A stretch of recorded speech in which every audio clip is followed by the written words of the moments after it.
Welcome to another episode of Everyday Persian. Today I'm so excited to tell you that I'm coming to you from Koehler Winery in beautiful San Ynez, California. This is one of the most beautiful wineries I've ever been to, and their wine is just as beautiful. Today I get to pair their wine with my Persian food and show you how to connect the wine culture with Persian meals.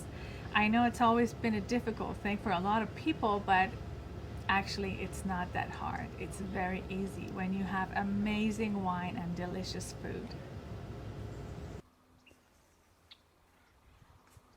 So first thing is a starter plate. A starter plate is something that people gather around, have wine, talk before you serve the dinner or before you serve your appetizer. So this is a basic starter plate made out of nuts, dried fruit, olives, Persian bread, feta cheese, and that's enough. I mean, that will do just plenty and people will really enjoy it. So I'm going to walk you through this and tell you what kind of wine that goes with it. I have almonds here, but these almonds are covered in lemon juice, so they're very flavorful. I have apricots. They're dried apricots. Usually these are called Turkish dried apricots. I have olives. These are a mixture of 2 olives with pit. I'm not a fan of pitted olives, green olives. This is dry fig, and this is something called mulberry, which is very sweet and tasty. It's kind of like I don't know, there's nothing really comparison to it. It has a flavor of raisins, but it's not raisin. It's like a berry that grows on a tree and they dry it. I have 2 kinds of bread here. These are barbari, which is like kind of squishy, and this is called sangak. It's my favorite bread. It has sesame seed on it and it's very thin. It's the one that most people kind of get dried in restaurants. And then I have 1 kind of feta cheese, which is, this one actually it's made in California, so it's called California feta cheese. For something like this, I usually go with a rosé and a couple white wines. So today I selected a rosé from Koehler, which is one of their most famous rosés, called Rosé Grenache. It's absolutely delicious, and if you look at it, it has a very nice peachy flavor. And these kind of wine, rosés and light white wine, go with everything, and they have a much more drinkability because people can actually drink it for longer.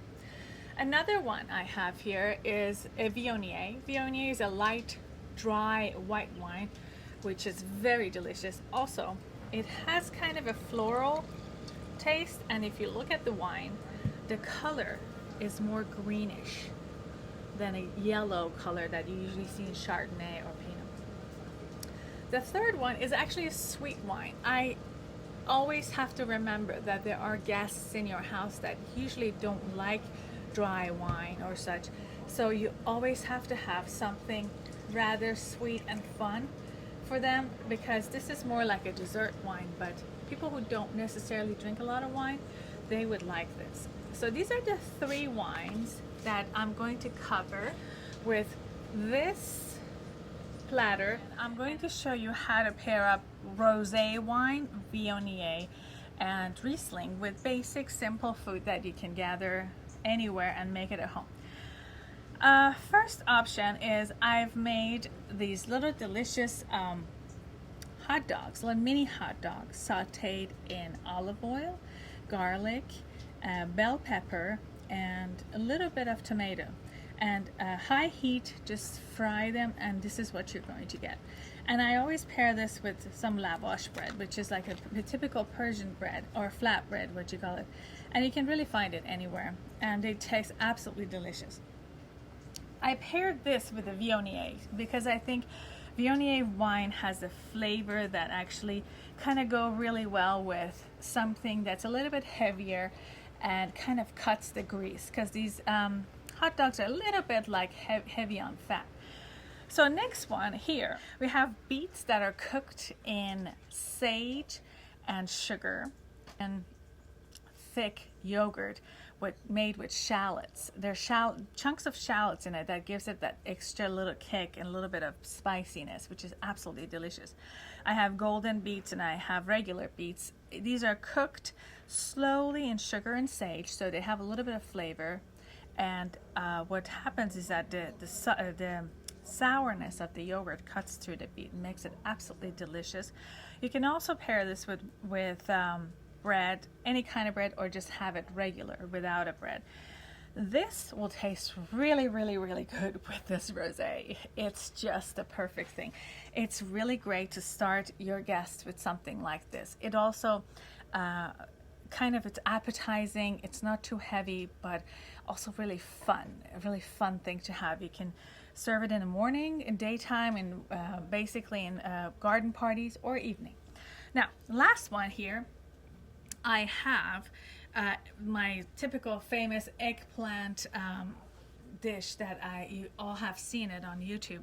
It's basically baked eggplant with shallots on top and a little bit of this Persian, a special Persian cheese that we use on top of this particular dish, kashke badem jun, with a little bit of fried mint. That will make all the difference. Now, this can really go with any of the three wines, but I paired it with Riesling because it has a little bit of a sour, salty feeling, so I thought maybe something sweet would be nice with it, so it makes it a savory combination. So here they are. These are the three combos that I recommend for rosé. You can mix and match any of these with any of these three wines, and you'll have an absolutely delicious start to your party.